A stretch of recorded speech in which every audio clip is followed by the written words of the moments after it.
Good morning, Deb. How you doing? Good morning. Doing great. A lot of static.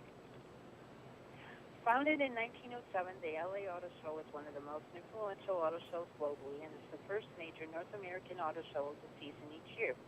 Each fall, the who's who of the auto industry gather to unveil the future of mobility and car culture capital of the world. Debut categories range from luxury SUVs and flagship sedans to new compact sedans. The show will feature more than 50 vehicle unveilings overall. Would you like to join us for a sneak peek in the auto show? We can now arrange that. Joining us now is Michel Harley, Group Managing Editor for Autotrader, Kelley Blue Book, and Dealer.com.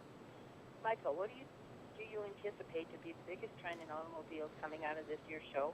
The biggest trend this year at the auto show is got to be the fact that vehicles are turning no longer from just transportation from point A to point B to actually connected mobile devices. They're able to connect your phone directly to your car seamlessly with zero transition.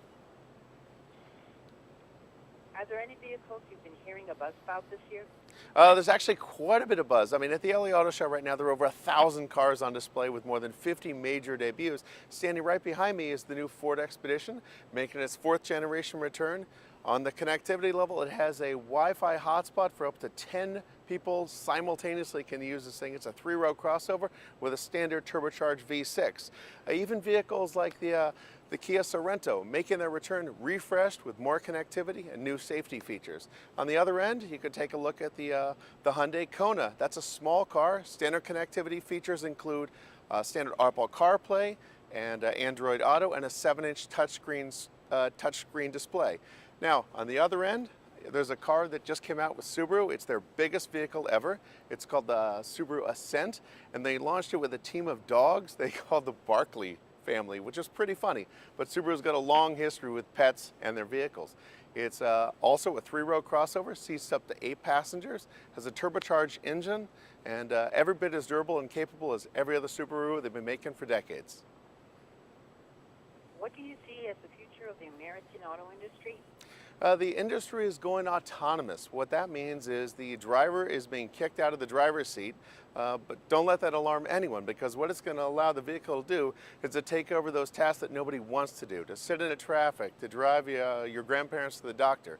It's going to be much safer. We'll see fewer deaths. It'll make getting from point A to point B much easier. Among all the cars, what's your favorite? I happen to be a supercar fan, so I walk around the show. I see a new Chevy Corvette 01 with 750 horsepower, but I also like the Porsche 911 GT2 RS with 700 horsepower. I like the supercars.